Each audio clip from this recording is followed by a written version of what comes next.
হায় হায় নাফরমান, করলি কি? মায়ের দুধের এত বড় বেইজ্জতি করলি, মায়ের দুধের এত বড় অপমান করলি নাফরমান। মোবাইলে যে নর্তকী দেখো, নারী দেখো, ও তোমার মা, ও তোমার বোন, ও তোমার বিবাহিত স্ত্রী। ওকে দেখো কেন? যদি বলো না, তাহলে তোমার মাকে এমন কেউ দেখুক তুমি যেমন দেখতে চাও। কথা বলে না? এই নাফরমান, বলো না কেন? তোমার বোনকে এমন দেখুক, তোমার স্ত্রীকে এমন দেখুক, বলো। নবীজি এক যুবককে এই প্রশ্নটাই করছিলেন না?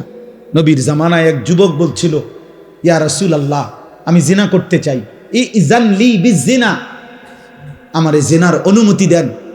নবীজি তখন তাকে 5টা প্রশ্ন করছে, 5টা। বলছে, যুবক বলো তো, তুমি কি চাও তোমার মায়ের সাথে কেউ জিনা করুক? যুবক বলছে, লা, না। তোমার মেয়ের সাথে কেউ জিনা করুক? লা, না। তোমার বোনের সাথে কেউ জিনা করুক? লা, না। তোমার ফুফুর সাথে কেউ জিনা করুক?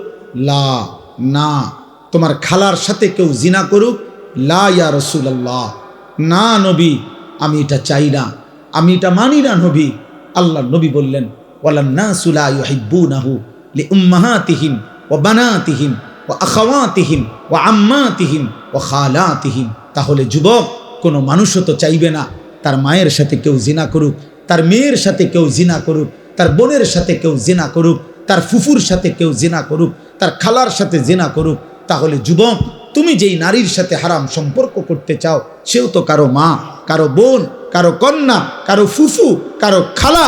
তুমি যেটা চাচ্ছ না নিজের জন্য, সেটা তুমি অন্যের জন্য। তারা মানবে কিভাবে? যুবক চিৎকার দিয়া কাঁইদা বলছি, ইয়া রাসূলুল্লাহ, আমি আজকে তওবা করলাম, কসম করলাম আর কোনো দিন এমন হারাম করব না, হারাম নারীর কাছে যাব না। আল্লাহ নবী বললেন, কাছে আসো।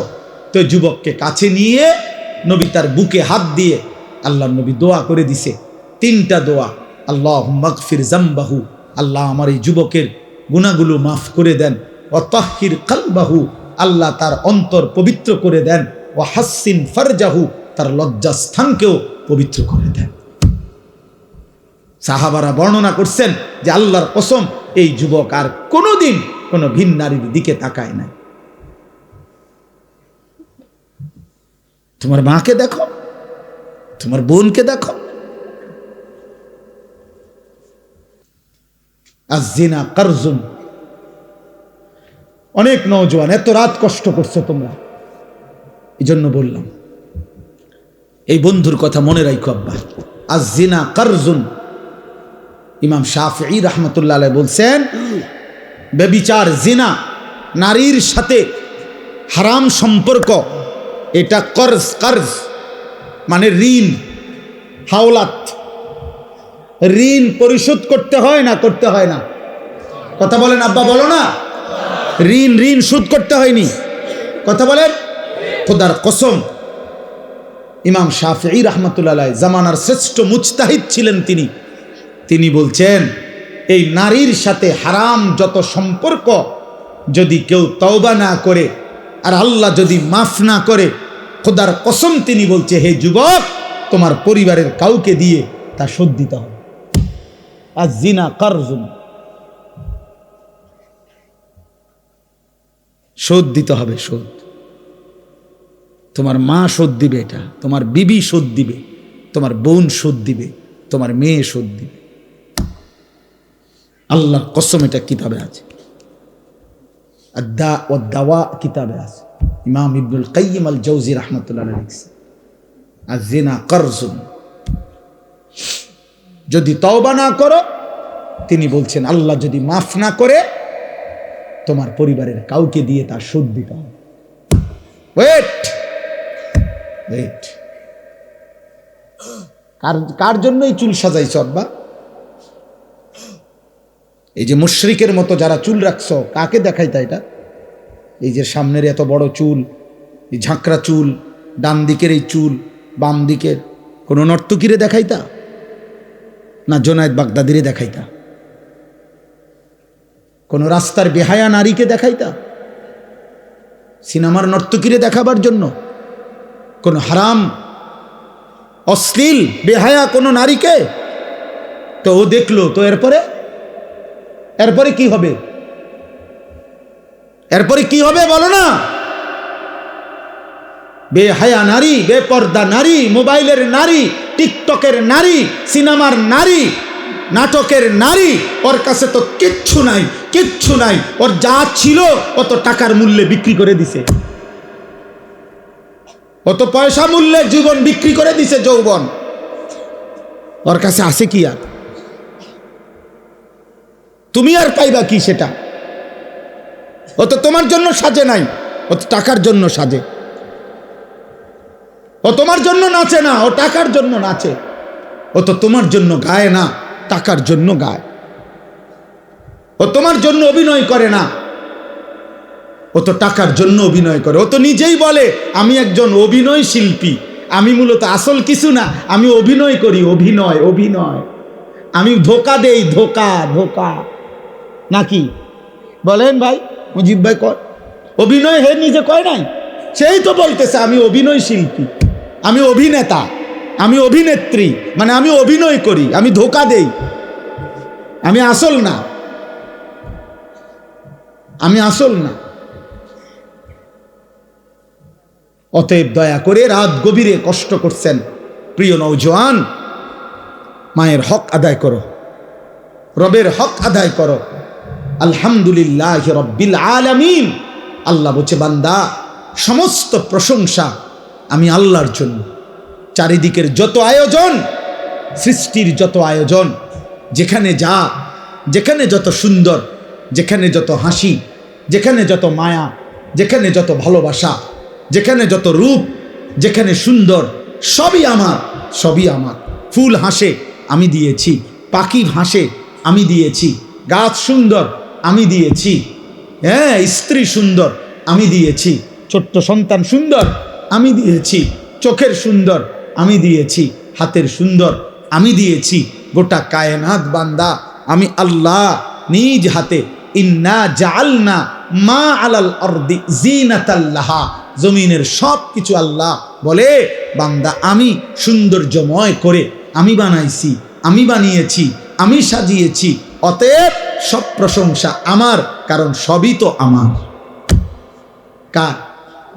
আল্লাহ। আল্লাহ। তুমি আমাকে ডাকো না কেন? চারিদিকের যত আয়োজন সব তো আমার, তা আমার কথা মনে পড়ে না? একবারও বলবা না তুমি আলহামদুলিল্লাহ? এমন সুন্দর খাবার খাইয়া শেষ করলা, একটা বারও জবানে বললা না আলহামদুলিল্লাহ? 6 ঘন্টা ঘুম থেকে জেগে উঠলা, একবারও বললা না আলহামদুলিল্লাহ? হ্যাঁ, একবার যদি 10 মিনিট পেশাব বন্ধ হয়ে যায়, পায়খানা বন্ধ হয়ে যায়, কি হবে বান্দা তোমার? হার্টের সার্কুলেশন যদি বন্ধ হয়ে যায়, কি হবে বান্দা তোমার? রক্তের শিরা উপশিরায় চলমান ধারা যদি বন্ধ হয়ে যায়, কি হবে তোমার? আমার ড্রাইভার, তার ছোট্ট বাচ্চা মেয়ে হয়েছে নতুন, আজকে 1.5 মাসের মতো, সামান্য বলতেছে হার্টে সামান্য একটু সমস্যা। আজকে 1.5 মাস ধরে হসপিটালে, জন্মের পর থেকে বেচারা 1-2 দিন গাড়ি চালায়, আবার অন্য আমার আরেক ড্রাইভার ভাই চালায়, আবার আসে আবার যায়। তাইলে এই সামান্য একটু স্বাভাবিকতার এলোমেলো হলে তামাম দুনিয়া দিয়েও তো কুলাইতার তা না। আল্লাহ ভালো না রাখলে, আল্লাহ সুস্থ না রাখলে, আগামীকালকের ভোর যদি না ওঠে, দোস্ত আমার সারাদিনে 1 ওয়াক্ত নামাজ পড়লা না, দিন রাত মোবাইলে নারী ছবি অস্থির দৃশ্য দেখে রাতের 3টা পর্যন্ত ঘুমাইলা, এই ঘুম যদি না ভাঙ্গে, এই রাত যদি আর ভোর না হয়, তোমার চোখ যদি আর না মেলে আব্বা, তাহলে একটা ওয়াক্ত সেজদাও দিলা না, শরীরটাও নাপাক ছবি, নাপাক দৃশ্য, হারাম নারীর ছবি দেখতে দেখতে, হারাম কল্পনা করতে করতে হয় নিজের হাত নাই তো বাস্তবতার শরীর হারাম বীর্যপাত করে নাফাক করে দিলা, নষ্ট করে রাখলা, এইভাবে জন্তু জানোয়ারের মতো ঘুমায় রইলা। এই ঘুম যদি আর না ভাঙ্গে, এই রাত যদি আর ভোর না হয়, এমন কি হইতে পারে না? ফিলিস্তিনের কত বাচ্চা রাত্রে ঘুমাইছে আর জাগে নাই, এমন হয় নাই? গাজার কত সন্তান, মায়ের কোলে এমন সন্তান, বাবার কোলে এমন সন্তান হারিয়ে যায় না? মাত্র 2 বৎসরে গাজায় ৭৫,০০০-এর চাইতে বেশি ইমানদার মুসলমান শাহাদাত বরণ করছে। এমন শাহাদাত, এমন মৃত্যু আমাদের কি হইতে পারে না? অতএব আমি অনুরোধ করি, একটা ছেলেকেই বললাম, যদি বিবেক থাকে আজকে সেজদা দাও, আজকে এখান থেকে গিয়ে ঘরে যাইও না, মসজিদে যাও। পূর্ব জামানার এক ডাকাত সর্দার ছিলেন সমরকন্দের, আমরা কিতাবে পড়ছি, ফুজাইল ইবনে ইয়াজ। পরবর্তী জামানায় যিনি আল্লাহর শ্রেষ্ঠ আউলিয়া হয়েছিলেন ফুজাইল ইবনে ইয়াজ, উনি প্রথম জীবন ডাকাতের সর্দার ছিলেন। একদিন রাত্রি গভীরে এক বাড়িতে ডাকাতি করতে যখন দরজার সামনে গেছে সাঙ্গপাঙ্গ নিয়া, আল্লাহর কুদরতে বাড়িওয়ালা তখন রাত গভীরে কোরআন শরীফ তেলাওয়াত করতেছিলেন। আমি আরবি কিতাবে পড়ছি, আজ-জুহাদু মিআতুন এই কিতাব। তো রাত্রি গভীরে ওই বাড়িওয়ালা তখন আল্লাহর কোরআন পড়তেছে, আর ঠিক উনি যখন আইয়া দাঁড়াইছে, এই ডাকাত সর্দার বাড়িওয়ালা তখন কোরআনের একটা আয়াত পড়ছে, আলাম ইয়ানি লিল্লাযীনা আমানু আন তাখশা কুলুবুহুম লিযিকরিল্লাহ। হে আমার মুমিন বান্দা, আমি আল্লাহর স্মরণে, আমার বন্দিগি, আমার জিকিরের জন্য তোমার দিলটা নরম হওয়ার সময় আজও কি হয়নি? আর সেজদা দিতা না বান্দা আমারে? 30 বছর হয়ে গেল সুদ খাইতেছ, ছাড়তা না এটা? তাইলে 10 বছর হয়ে গেছে কোনদিন ফজরের নামাজ পড়লা না, আর পড়তা না বান্দা? 40 বছর হয়ে গেছে বিড়ি সিগারেট খাইতেছ অনবরত, তাহলে কি আর ছাড়বা না এটা? 60 বছর হয়ে গেছে কথায় কথায় গালিগালাজ করো, এই বদভ্যাস কি বান্দা আর ছাড়বা না? তাইলে 25-20 বছরের মা বোন আজ 20 বছর ধরে বেপর্দা চলতেছেন, তাহলে আর পর্দা করতেন না? 30 বছর ধরে যেই ঘরে টেলিভিশন চলে, প্রতিদিন নাটক, সিনেমা, নর্তকীর ছবি চলে, ছেলে মেয়ে নাতি নাতনি দেখে, হে বাবা, এই ঘরে কি আর তাহলে টেলিভিশনের আওয়াজ বন্ধ হবে না? এই গুনাহ আর থামবে না? তাইলে আল্লাহ জানতে চাচ্ছে, বান্দা তাহলে কি আর ফিরবা না? এ কথাইটা উনি শুনছে, শুই নাই, কিতাবে লিখছে, ফাওয়াকাফা, ফুজাইল থেমে গেছে, আর দরজায় হাত দেয় নাই, ভাঙে নাই, ডাকাতি করতে বলে হাত দেয় নাই। ফাআদবারা, পিছনের দিকে চলে আসছে, আয়েশা 2 হাত তুলে একটা চিৎকার দিয়া, গভীর রাতে চিৎকার দিয়া বলছে, বালা ইয়া রব্বি কদ আনা, এই রব সময় হয়েছে মাওলা, সময় হয়েছে রে মাওলা, আমি ছেড়ে দিলাম না ফরমানো, আমি ছেড়ে দিলাম, আমি করব না আর ডাকাতি। এরপরে উনি তওবা করে, রাত্রি গভীরে তওবা করে সেদিন থেকেই ভালো হয়ে গেছেন। পরে এই সমরকন্দ, রাশিয়ার একটা এলাকা, ওইখান থেকে হিজরত করে মক্কায় আল্লাহর ঘর কাবার পাশে, এরপরে বাকি হায়াত, মৃত্যু পর্যন্ত তিনি বাকি হায়াত কাটাইছেন। ফুজাইল ইবনে ইয়াজ সাইয়্যিদুল আউলিয়া, আউলিয়াদের সর্দার হইছেন। ওই জামানার খলিফা ছিলেন উনি, যখন মক্কায় ছিলেন, পরবর্তীতে আউলিয়া বুজুর্গ হইছেন এই ডাকাত সর্দার। তখন খলিফা ছিলেন মারওয়ান ইবনুল হাকাম। ওই কিতাবে লিখছে, পরবর্তীতে এই ডাকাত সর্দার যিনি আল্লাহর ওলি হইছেন, এই ডাকাত সর্দার ওলি যিনি হলেন, ওনার কাছে একটু দোয়ার জন্য ওই জামানার এই ইসলামী খেলাফতের যিনি খলিফা ছিল মারওয়ান, সে আসতো ওনার সাথে সাক্ষাৎ করতে। আর আয়েশা সর্বপ্রথম হযরতে ফুজাইলের দুইটা জুতা বুকের মধ্যে নিয়ে লাগায়া হযরত ফুজাইলের সামনে দাঁড়াইয়া বলতো, হযরত এই বাদশাহ মারওয়ান আপনার কাছে একটু দোয়ার জন্য আসছে। যিনি খলিফা, যিনি বাদশাহ। এজন্য প্রিয় ভাই, রহম করো, রহম করো, এমন সুন্দর জীবন নষ্ট করো না, এমন মালিক বইলো না। আল্লাহ বলছে রব্বিল আলামিন, আমি গোটা জগৎ সমূহের প্রতিপালক, আমি রব।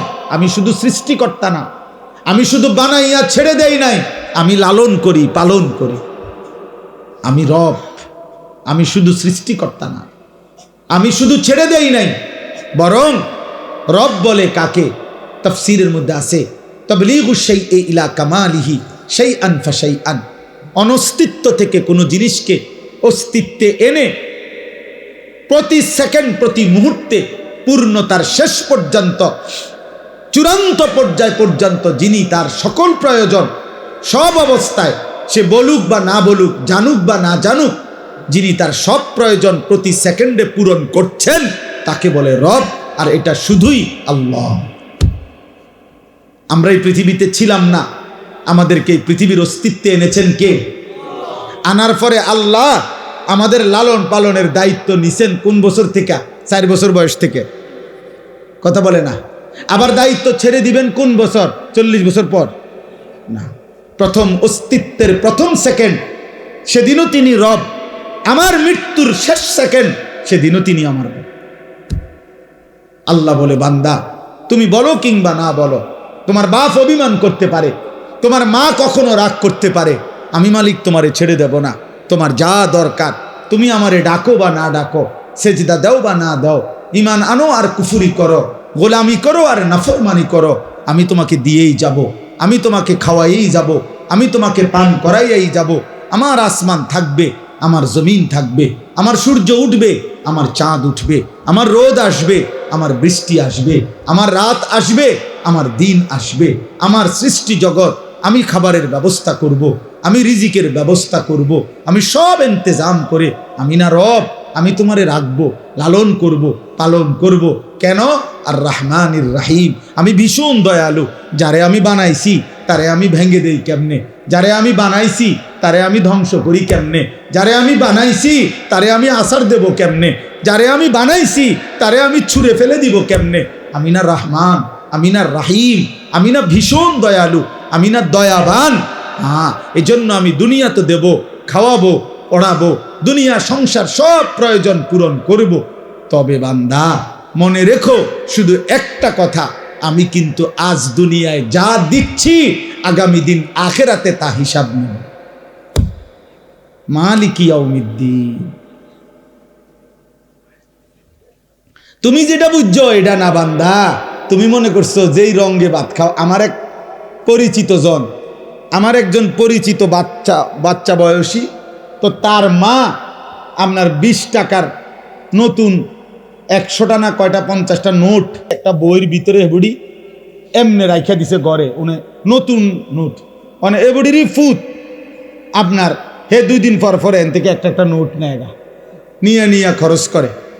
তো একদিন মায়ের টের পাইছে, কিরে টাকা দি নাই। তো সন্দেহ করতে করতে ওনার ছেলেরা যখন ভালো করে ধরছে, হয় আমি তো নিছি। কয় তো তুমি নিছো? কেমনে নিল? কয় 2 দিন পর পর একটা নিছি। আমার শুনাইছে আর কি ঘটনা। তো বলল যে তো তুমি এগুলা নিলে কেমনে? কয় আমি তো একবার নিলাম, 2বার নিলাম, আমনি কিচ্ছু কর না, কেউ কিছু কয় না, এই জন্য না নিছি। আজ আমরা ভাবছি এটা যে আমি প্রতিদিন নাফরমানি করছি, একটা সেজদাও দেই না, একটা গোলামিও করি না, আল্লাহর একটা হুকুমও মানি না। ওমা আল্লাহ দে কি সুন্দর আমারে খাওয়াইতে আছে, ঘুম পাড়াইতে আছে, বিল্ডিং দিতে আছে, বউ দিছে, বাচ্চা দিছে, জিফুত দিছে, সংসার দিছে, তামসা করতে আসি, ফুর্তি করতে আসি, মজা মারতে আসি, কোনো অসুবিধা নাই। ব্যাপারটা কি? আল্লাহ বলেন, হ্যাঁ বান্দা, ব্যাপারটা হলো এই, মালিকি ইয়াউমিদ্দিন, হিসাবের জন্য তো আজকের দিন না, হিসাবের জন্য তো আখিরাত। আলাদা দিন রাখছি তো আমি আজ যা দিয়েছি সেদিন আখিরাতে নিয়ে আমার একটা নিঃশ্বাসের হিসাব আমি আল্লাহ নেব।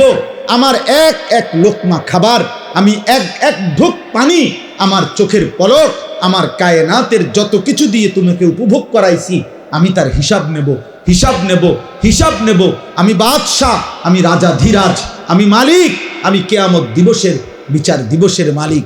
অতএব শুনে নাও, বাদশাহ যেমন আদর করে বাদশাহ তেমন শাস্তিও দেয়, বাদশাহ যেমন পুরস্কার দেয় বাদশাহ তেমন শাস্তিও দেয়। এজন্য আমি রহমানের কারণে দুনিয়া এখন দিচ্ছি, কিন্তু আমি মালিক, আমি জব্বার, আমি আজিজ, আমি জুনতিকাম, আমি শদীদুল ইকাব, আমি সরিউল হিসাব, আমি হিসাব গ্রহণকারী, আমি কঠোর শাস্তিদাতা, আমি প্রতিশোধ গ্রহণকারী। অতএব আমি আখেরাতে ছাড়বো না বান্দা। আমার একটা একটা নিয়ামতের সেকেন্ড সেকেন্ড, মিনিট মিনিট, মুহূর্ত মুহূর্তের হিসাব আমি নেব, নেব, নেব। সেদিন আমি আল্লাহ তোমারে বেইজ্জতি করে কঠিন আযাব দিয়ে একটা একটা লাথি দিয়া জাহান্নামে ফেলাইব। একটা একটা লাথি, ফেরেশতাকে আল্লাহ বলবে একটা একটা লাথি মার, তারে জাহান্নামে মার ফেলা। তোমরা বেশি বাড়াবাড়ি করছো, নওজোয়ান বাড়াবাড়ি করছো। তোমরা কি ভাবছো আল্লাহকে? কি মনে করছো আল্লাহকে? কি ভাবছো? বাবা কিছু বলে না তো আল্লাহও কিছু বলবে না, মা কিছু বলে না তো আল্লাহও কিছু বলবে না, সমাজের কেউ কিছু বলে না তো আল্লাহও কিছু বলবে না। না রে বাপ, বিষয়টা এমন না। হযরত ওমর রাদিয়াল্লাহু তাআলা আনহু একদিন 3 দিন ক্ষুধার্ত থাকার পরে, তাফসীরের মধ্যে আছে 3 দিন ক্ষুধার্ত থাকার পর একটা 2টা খেজুর আর কয়েক ঢোক পানি পান করছে ওমর। তখন আল্লাহর নবী তখন দেখছে, নবীজি বলেন ওয়াল্লাহি লা তুসআলু আন হাযান নাঈম। ওমর, আল্লাহর কসম, কিয়ামতের দিন তুমি ওমর এই 2টা খেজুর আর এইটুকু পানির হিসাবও আল্লাহর কাছে দিতে হবে, যে এইটুকু খেজুরের হক কি আদায় করছো, এই ঢোক পানির হক কি আদায়। একটা ছেলেও যদি বুঝে থাকো বাপ, আজকের থেকে বদলাও। সর্বশেষ কথা হলো, আল্লাহ তাআলা বলেন, অতএব বান্দা আমি ব্যালেন্স করে বলছি, তোমার মুখ দিয়া প্রতিদিন আমি উচ্চারণ করাই সূরা ফাতিহা। এতবার তোমারে বলাইছি, না বুঝার কথা না, তুমি মনে নাই এটা কেমনে কইবা। আমি আল্লাহ তো আলহামদুলিল্লাহ সূরাটা শত শতবার, হাজার হাজার বার তোমার মুখ দিয়া বলাইছি। কথা বোঝেন নাই? এতবার বলাইলাম, তুমি বুঝো নাই? এতবার কেন বলাইলাম? এতবার কেন বলাচ্ছি? অতএব আল্লাহ বলছে, বান্দা আমি ভারসাম্য করে দিছি, ব্যালেন্স। ব্যালেন্স মানে হলো, একদিকে আমি বলছি আমি রহমতের কারণে, দয়া মায়ার কারণে দুনিয়া দেব, দুনিয়া খাওয়াবো পড়াবো, দুনিয়া ডাকলেও দেমু, না ডাকলে দেমু। আমি জন্তু জানোয়াররে খাওয়াই, তোমারে খাওয়াবো না কেন? আমি মুশরিকরে খাওয়াই, মুরতাদ নাস্তিক আমারে স্বীকারই করে না, আমি তাকেও খাওয়াই, তোমারও খাওয়াবো, কারণ আমার রহমতের কারণে। কিন্তু আমি বিচার দিনের মালিক, আমি হিসাব নেব, হিসাব নিয়া কাউকে জান্নাতে দেব, কাউকে জাহান্নামে দেব। অতএব ইনসাফের বিবেকের দাবি তুমি এটাই বলবা, ইয়াকা না'বুদু, আল্লাহ যেহেতু আপনি সব দিছেন, আবার আপনি সব হিসাব নিবেন, অতএব ডাইন বাম করে লাভ নাই, আমি আপনার গোলামি করব। বাবুরে আমার দরকার নাই এলোমেলো করণের, কারণ আমি যেহেতু বুঝছি এটা আমনে আমারে আবার হিসাব নিবেন, তাইলে কাজেই আমি অন্য দিকে যেয়ে লাভ নাই, আমি আপনার ইবাদতই করব। তবে ওয়া ইয়াকা নাস্তাঈন, আমি না মাওলা, আমি দুর্বল, আমি ছোটখাটো মানুষ আল্লাহ, আমি আপনার একজন আদনা বান্দা, আপনি আমারে একটু সাহায্য কইরেন, আমি আপনার সাহায্য চাই, সাহায্য প্রার্থনা করি। এই কথা বলছে, আল্লাহ শিখাইছে বান্দা এভাবে বলো। আর আল্লাহ ওয়াদা দিছে, ওয়ালি আবদি মা সাআলা, সূরা ফাতিহার তাফসীরের মধ্যে আছে, আল্লাহ বারবার বলে, বান্দা তুমি যা চাইবে সূরা ফাতিহার মধ্যে দিল থেকে চাইলে আমি তাই তোমাকে দেব, তাই দেব, তাই দেব। অতএব হুজুর এখন দোয়া করবেন ইনশাআল্লাহ, কথা বলবেন, দোয়া করবেন। বাবা নওজোয়ান ভাই উঠো না, দয়া করে উঠো না, দোয়ায় শামিল হও। এক আল্লাহওয়ালা এক বুজুর্গের কাছ থেকে দোয়া নাও। এক রাত গভীরে কষ্ট করছো, চোখের পানি ফেলে একবার দেখো, এ কথা বলে দেখো মালিককে, মালিক আমি ভুল করছি, মাওলা আপনি আমারে মাফ করে দেন, আমি আপনাকে সেজদা করব। চেষ্টা করা যাবে কি ইনশাআল্লাহ? বলো না নওজোয়ান, বলো ইনশাআল্লাহ, হিম্মত করে বলো ইনশাআল্লাহ। 5 ওয়াক্ত নামাজ পড়ো, আখলাকের হেফাজত করো, চরিত্রের হেফাজত করো।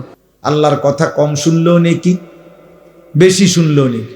কম শুনলে যে দূর শুনলাম ওই পরিমাণ নেকি, বেশি শুনলে বেশি হিসাবে নেকি। কোনটাই নেকির থেকে শূন্য হবে না। সুবহানাল্লাহ একবার পড়লেও নেকি, 100 বার পড়লেও নেকি। একবার পড়লে নবীজি বলছেন আযমু মিন উহুদিন, উহুদ পাহাড়ের চাইতে বেশি নেকি। একবার। আবার 100 বার পড়লে নবীজি বলছেন আল্লাহর রাস্তায় 100 গোলাম আজাদ করার সওয়াব। তাইলে নেক আমল আজরুকুম আলা কদরে নুসুবিকুম।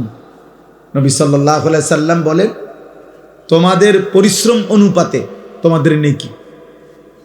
যে আমলে যত মেহনত ওই আমলে তত নেকি। তাহলে এই জন্য আল্লাহর কথা কম হোক বেশি হোক কোনো অসুবিধা নেই। ওয়াজ কমও হইতে পারে, ওয়াজ বেশি হইতে পারে। হাদিসের মধ্যে আছে নবী সাল্লাল্লাহু আলাইহি সাল্লাম একদিন ফজরের নামাজের পরে মসজিদে নববীতে ওয়াজ শুরু করছেন। বিশুদ্ধ হাদিস। মাগরিব পর্যন্ত ওই দিন নবীজি ওয়াজ করছেন। শুধু নামাজ পড়ছেন আবার বসছেন। এক টানা ফজরের পর থেকে মাগরিব পর্যন্ত তিনি অনবরত বলছেন। হযরত আবু যায়েদ আনসারী রাদিয়াল্লাহু তাআলা আনহু বলেন কিয়ামত পর্যন্ত যা হবে সব কিছু বলে ফেলছেন ওই দিন। এমন ওয়াজ দিছেন, এক ওয়াজ। তাহলে লম্বা ওয়াজ। আবার এক সাহাবী আয়েশা নবীজিকে বলছেন ইজিনি ওয়া আউজিস, ইয়া রাসূলুল্লাহ আমাকে একটু ওয়াজ করেন, তবে একটু কমাইয়া কইেন, সংক্ষেপ কইেন, আমি পুরা মনে রাখতে পারতাম না। নবী সাল্লাল্লাহু আলাইহি সাল্লাম বলছে লা তাগদাব, রাগ করো না। এই শেষ ওয়াজ। হ্যাঁ এটাই ওয়াজ। এই কদ্দুর কথাই বলছে, লা তাগদাব, রাগ করো না। ফারাদ্দাদা মিরারান, ওই সাহাবী আবার পুনরাবৃত্তি করছে কথা যে ইয়া রাসূলুল্লাহ আরেকটু বলেন। এত সংক্ষেপ তো কইছি, একবারে বেশি সংক্ষেপ হয়ে গেছে। সংক্ষেপ কইয়া তো বিপদে না পড়লাম। হ্যাঁ লা তাগদাব, আপনার রাগ করো না। নবীজি আবার বললেন লা তাগদাব। তিনি বললেন ইয়া রাসূলুল্লাহ আরেকটু বলেন। নবীজি বললেন লা তাগদাব, রাগ করো না। মানে উনি যতবারই বলে নবী একই কথা বলে, লা তাগদাব, রাগ করো না। তিনি বুঝছেন আজকের ওয়াজ আর বাড়তো না, বুঝছি শেষ, আজ এইটাই ওয়াজ। তাহলে বোঝা গেল এক শব্দ লা তাগদাব, এক শব্দ কি হইতে পারে, ওয়াজ। তাহলে আল্লাহর কথা কমও হইতে পারে বেশি হইতে। বাল্লিগু আন্নি ওয়ালাউ আয়া, নবী সাল্লাল্লাহু আলাইহি সাল্লাম বলছেন একটি আয়াত হলেও আমার কথা যা আবার থেকে তোমরা পেয়েছ বুঝেছ তা পৌঁছিয়ে দাও, তা বলে দাও, তা পৌঁছিয়ে দাও। তাইলে আল্লাহর কথা কমও হইতে পারে বেশিও হইতে পারে। আল্লাহর কথা শোনার মধ্যেই বরকত, বাস্তবতা। আল্লাহ কোরআনুল কারীমে বলছেন ফাবাশশির ইবাদ আল্লাযীনা ইয়াসতামিউনাল কাওলা ফায়াত্তাবিউনা আহসানা। হে নবী আপনি আমার ওই বান্দাদেরকে জান্নাতের সুসংবাদ দেন যারা মনোযোগ দিয়ে কথা শুনে অতঃপর কোরআন সুন্নাহর অনুসরণ করে। তাহলে আগে শুনে মনোযোগ দিয়ে এরপরে অনুসরণ করে। আল্লাহ বলেন ওদেরকে আপনি জান্নাতের সুসংবাদ দিয়ে দেন। এজন্য দোস্ত, নেক আমল করা এটা যেমন একটা আমল, নেক আমলের কথা শোনা এটাও একটা আমল। এটাও একটা আমল। এই যে এখন আপনারা ওয়াজ শুনতেছেন এটাও একটা আমল, যে আল্লাহর কথা শুনতেছেন। আল্লাহ যে বলছে তোমরা আমার কথা মনোযোগ দিয়ে শুনো, তো আপনি মনোযোগ দিয়ে শুনতেছেন, এটা একটা আমল। আবার যদি আমলে বাস্তবায়ন করেন তো সেটা পরিপূর্ণ আমল, সেটা পরিপূর্ণ আমল। এই জন্য আল্লাহর কথা শোনা থেকে বিরত থাকতে নাই। অনেক সময় শয়তান ওয়াসওয়াসা দেয়, আরে বুঝছি তুই আর ওয়াজ হইনা কিরবি, তুই তো এই ওয়াদের, বুঝেন নাই?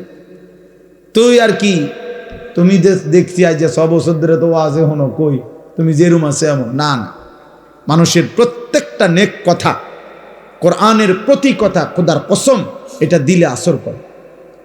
হয়তো গুনাহের কারণে এটা জ্বলে উঠতে পারতেছে না, কিন্তু কোনো একদিন আল্লাহ চাইলে এই সুপ্ত ঈমান ভিতরের সামান্য বারুদ জ্বলে উঠবে।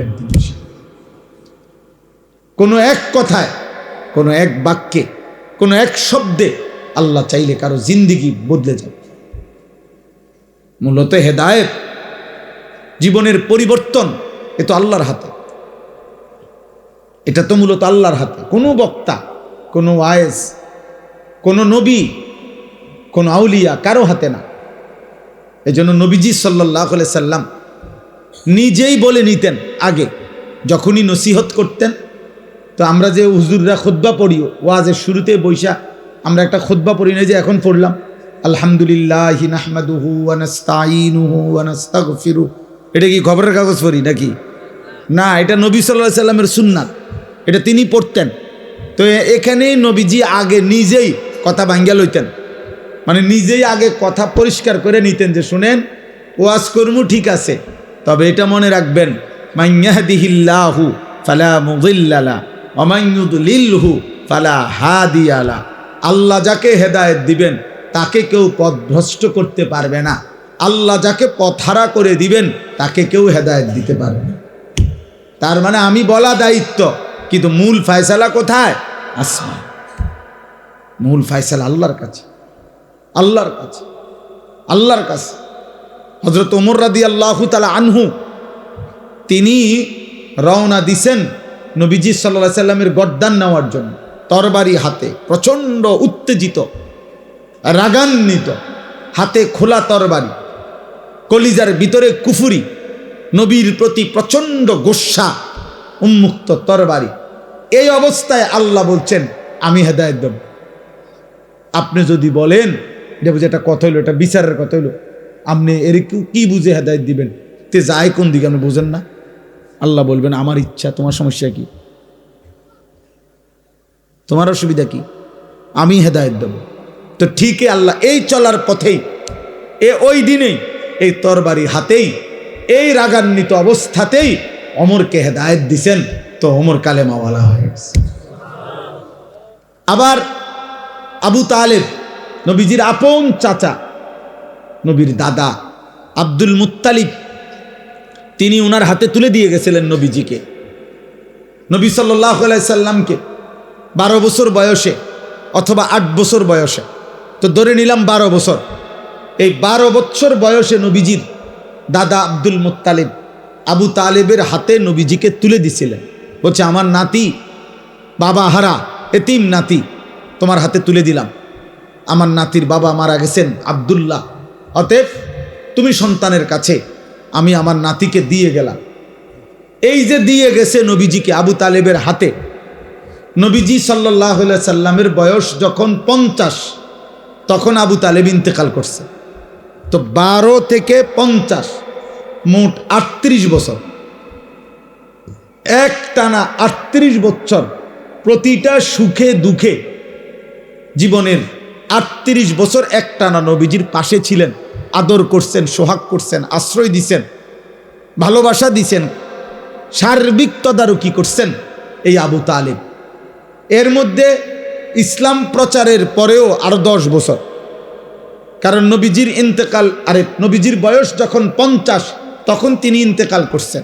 তাহলে নবীজি 40 বছর বয়সে কালেমার দাওয়াত শুরু করছেন, তাহলে তো এখানে আরো 10 বছর, মানে নবীজি ইসলামের দাওয়াত শুরু করছে যখন, তখনও উনি নবীজিরে পাইছে আরো 10 বছর, আগের 28 বছর। তাহলে 28 আর 10, এই 38 বছরের আদর সোহাগ, 38 বছরের এই ভালোবাসা, নবীজির পাশে থাকার পরেও আল্লাহ বলছে বন্ধু আমার বুঝে ধরে নাই, আমি চাইলাম না, আবু তালেবকে হেদায়েত দিলাম। আবু তালেব ঈমান আনে নাই, তাহলে বিষয়টা কার হাতে? নাহলে আবু তালেব 38 বছরের নবীজির পাশে ছিল, খামখেয়ালি কথা।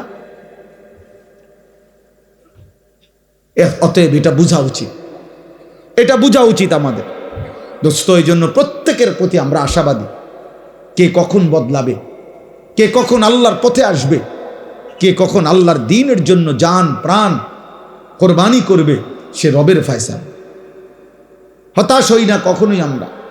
আমরা বুঝাইতে চেষ্টা করি, ধাক্কা দেই, প্রেসার দেই, প্রেরণা দেই, বলতে চেষ্টা করি বিভিন্ন ভাঙ্গিকে। বহু বক্তা, বহু আলেম, বহু উলামা, আউলিয়া নানাভাবে এক কথাই বলতে চেষ্টা করে যে হে আল্লাহর বান্দা, তুমি তোমার জীবনের উপরে রহম করো, হায়াতের কদর করো, তুমি তোমার আখিরাতকে সুন্দর করো, তোমার পরকাল তুমি সাজাও।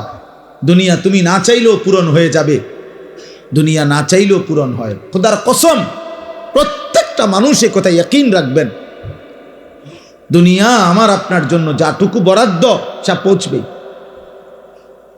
তা পৌঁছবেই। ইন্নার রিজকা লা ইয়াতলুবুল আবদা কামা ইয়াতলুবু আজালাহু। দোস্ত, এটা মনে রাখবেন। জওয়ান ভাই, তোমরা মনে রাখো, নবীজি বলছে, উম্মত তোমাদের প্রত্যেককে তোমাদের রিজিক তালাশ করে নেবে ওইভাবে তোমাদের মৃত্যু তোমাদেরকে যেভাবে তালাশ করে নেয়। তুমি না চাইলেও যেমন মৃত্যু তোমার কাছে পৌঁছে যায়, তুমি না চাইলেও, তুমি না জানলেও তোমার রিজিক তোমার কাছে পৌঁছে যায়। তোমারে খুঁজে নিবে, রিজিক তোমাকেই খুঁজে নিবে। একজন মানুষ তার জীবনের যত অর্জন যা পায় তার জীবনের জন্য সব রিজিক। রিজিক শুধু বাতকে বলে না, ও যে ও ছোট বাচ্চা, ওনার সন্তান, তো ও রিজিক। হালাল পবিত্র স্ত্রী, এটা রিজিক। হ্যাঁ, মানে জীবনের যা কিছু আমরা পাইলাম আল্লাহর কাছ থেকে সব আমাদের রিজিক। রিজিক মানে শুধু বাত না, রিজিক মানে শুধু টাকা না। এক কথায় আমার যা অর্জন আল্লাহ দিয়েছেন সব রিজিক। আল্লাহ তাআলার নবী বলেন, আল্লাহি লা ইয়ামুতা নাফসান হাত্তা তাস্তাকমিলা রিজকাহা। আল্লাহর কসম, নবীজি বলেন, কেউ একটি প্রাণ, একটি আত্মার মৃত্যু হবে না তার রিজিক পূর্ণ না করে, তার রিজিক পূর্ণ না।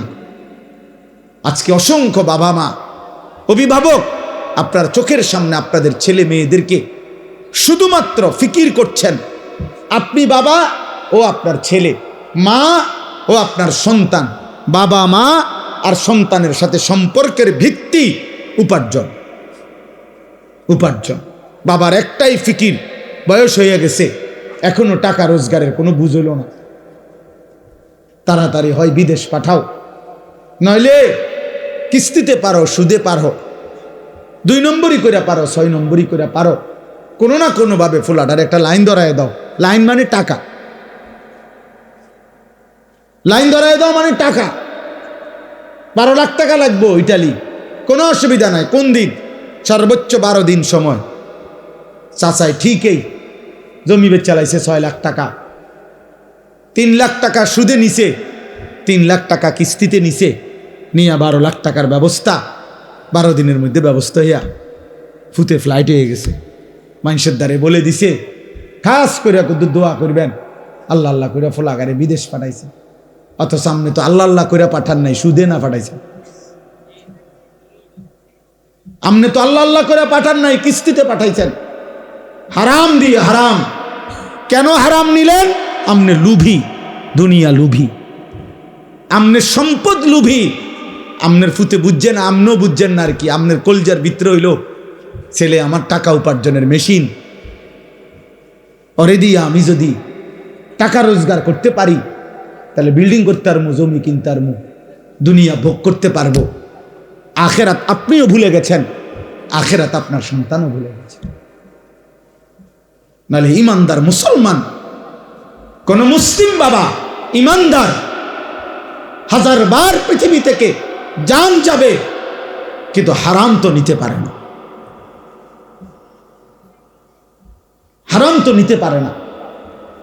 ওই যে বললাম, আমরা এটা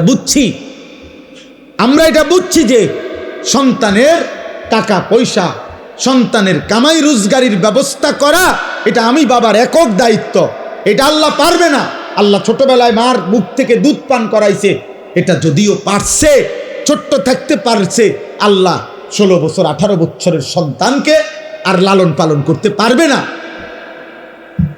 নাই তো ইনসাফ করেন, নাহলে একজন বাবা এখন প্রতিবাদ করেন, যদি কেউ সুদ নিয়ে থাকেন, কিস্তি নিয়ে ছেলেরে বিদেশ পাঠাইয়া থাকেন, তো আমনে এখন দাঁড়াইয়া প্রতিবাদ করেন যে আমি আল্লাহর জন্য পাঠাইছি, আখিরাতের জন্য পাঠাইছি সুদে।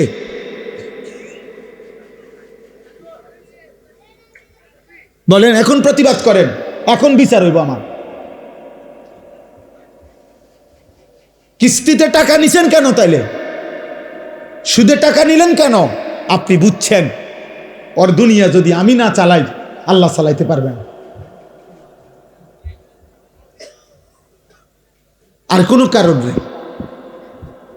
অথচ চোখের সামনে এই সেই বাবা, যেই বাবা আজকে 6 মাস ওই বাড়ি ওতে বেড়া বিদেশের ভিসা দিব, এই বেড়ার কাছে আজকে 6 মাসে মনো 200 বার বুড়া মিয়া লাডি বর করে করে গেছে, এখন বিশাল লাগিয়া কতবার গেছে, কিন্তু উনার ঘরে উনার 18 বছরের ছেলেটা আজকে 365 দিনে খোদার একটা বছরে কোনো দিন একদিনও ফজরের নামাজ পড়ে না। এত বড় নিকৃষ্ট জানোয়ার মুসলমানের ঘরে ঘুমায়, এই বাবা একটা কাঁদেও না, একটা বার একটা মানুষের কাছে বলেও না, ফুলাটারে একটা বার জিগায়ও না, কিরে আব্বা তুই মুসলমান কিনা সেটা বল। কি বিষয়টা কি বলেন আব্বা, কি বুঝাইতে চাইছেন? আমনে দুনিয়া লুবি নাকি আখেরাত প্রত্যাশী? আমনে বলেন। আপনি যদি আখেরাত বুঝতেন, আপনি যদি কবর বুঝতেন, আপনার ঘরে আপনার সন্তান 365 দিনের এক বছরে কোনোদিন ফজরের নামাজ পড়বে না, কোনোদিনও না। এ মুসলমান বলো না আব্বা, তোমরা বলো, এই ছেলে তোমরা যারা 365 দিনে এক বছরে কোনোদিন মুসলমানের ঘরে জন্ম নিয়া কোনোদিন ফজরের নামাজ পড়লা না, তুমি মুসলমান? তোমার আল্লাহ আছে, তোমার এক সৃষ্টিকর্তা আছে, তোমার কোনো নবী আছে, তোমার কোনো ধর্ম আছে? আহা, ইমানদারের সন্তান তো এত বড় নাফরমান হওয়ার কথা না। এমন মালিক তো ভুলার কথা না রে বাপ। সারাদিনে এক ওয়াক্ত নামাজ পড়ে নাই, এ কেমন মুসলমানের সন্তান? ওই বাবা মানে কেমনে? ওই মা রাঁধে কিভাবে? ওই স্বামী মানে কেমনে যার স্ত্রী কোনো নামাজ পড়ে না? ওই বাবার ঘুম আসে কেমনে যার সন্তান নামাজ পড়ে না? আল্লাহ নবী সাল্লাল্লাহু আলাইহি ওয়াসাল্লাম বলছেন, এশার নামাজ এবং ফজরের নামাজ যে পড়ে না, নবীজি বলছে সে মুনাফিক।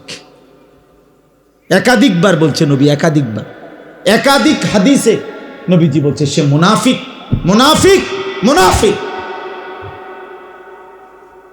এশার নামাজ এবং ফজরের নামাজ যে পড়ে না, লা ইয়াশহাদুহুমা মুনাফিকুন, নবীজি বলছে এশা এবং ফজরের জামাতে আসে না, মুনাফিক। বিশুদ্ধ হাদিস। ইন্না আসকালা সালাতিন আলাল মুনাফিকিন সালাতুল ইশা ওয়া সালাতুল ফজর। ওই ছেলে, এই বেটা মোবাইল ওড়া ছেলে, সরো এখান থেকে, যাও এখান থেকে বেটা।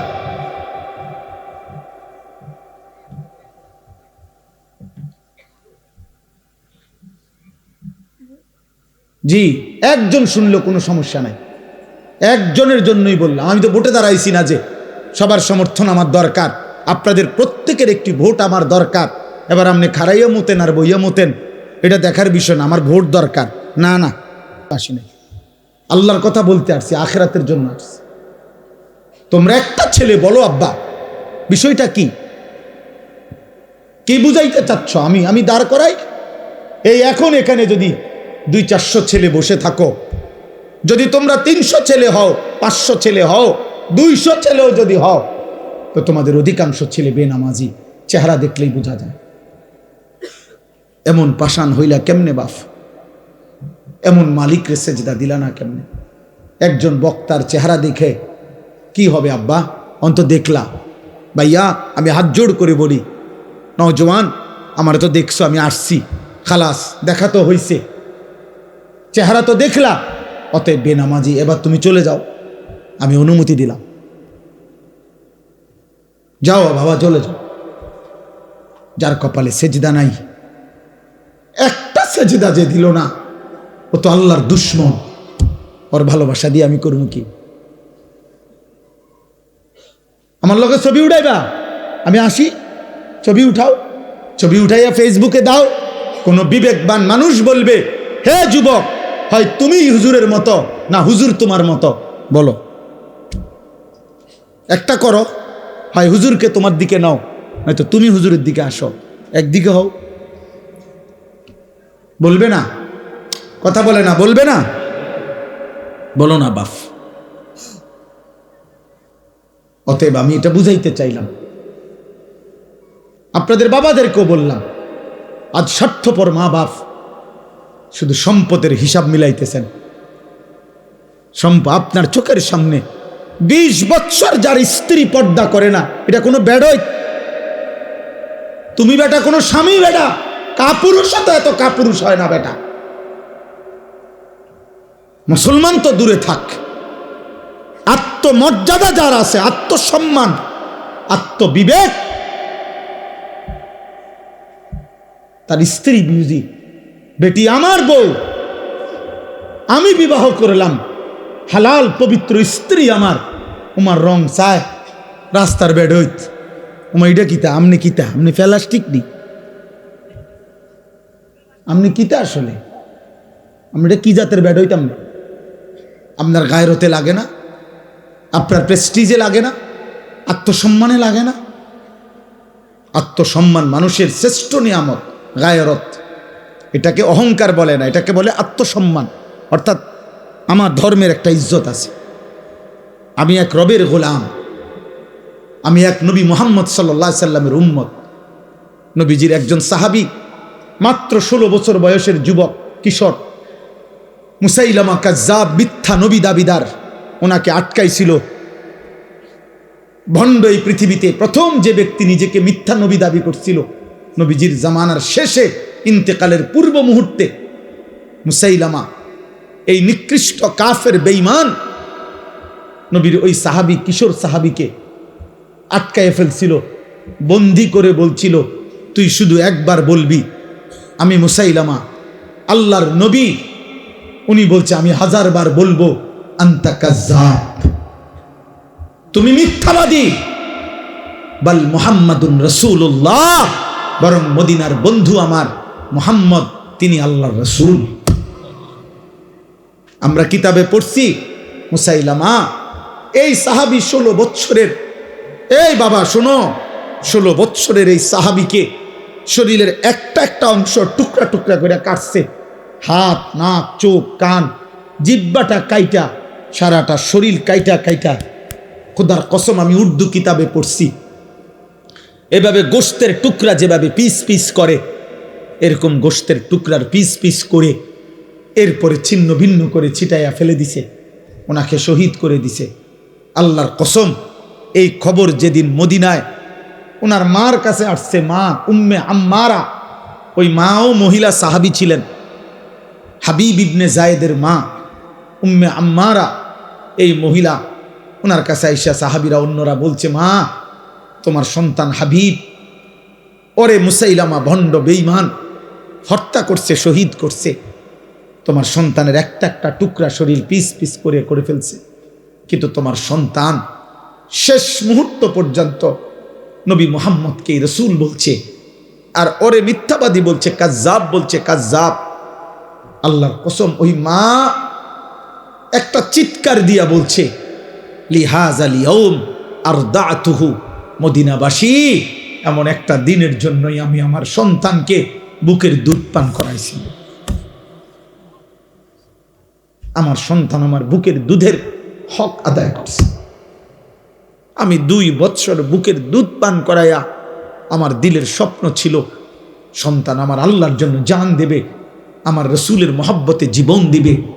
আমার সন্তান জান দিছে, শহীদ হইছে, আমার দুধের হক আদায় করছে আমার মা, আমি সার্থক মা, আমার সন্তান শহীদ হয়েছে।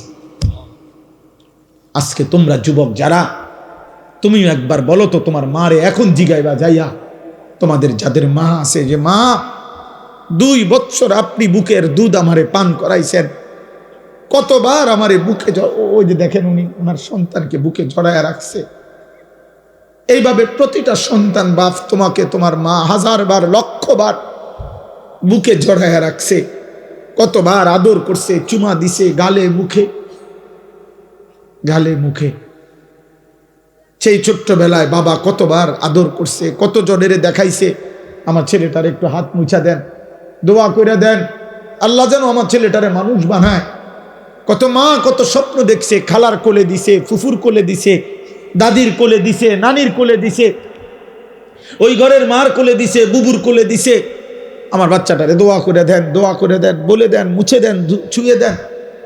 আমার আব্বা, তোমরা বলো তোমাদের মা 2 বছর দুধ পান করাইছে 16 বছর বয়সে, এই জন্য যে তোমরা 16 বছর বয়সে 18 বছর বয়সে রাত দিন মোবাইলে উলঙ্গ ছবি দেখবা, নর্তকী দেখবা, নারী দেখবা, জিনার ব্যভিচারের দৃশ্য দেখবা, একটা সেজদা দিবা না, 1 ওয়াক্ত নামাজ পড়বা না, আল্লাহকে একটা বারো ডাক দিবা না। এই তো ছিল তোমার মায়ের স্বপ্ন না? হায় হায় নাফরমান, করলি কি? মায়ের দুধের এত বড় বেইজ্জতি করলি, মায়ের দুধের এত বড় অপমান করলি নাফরমান।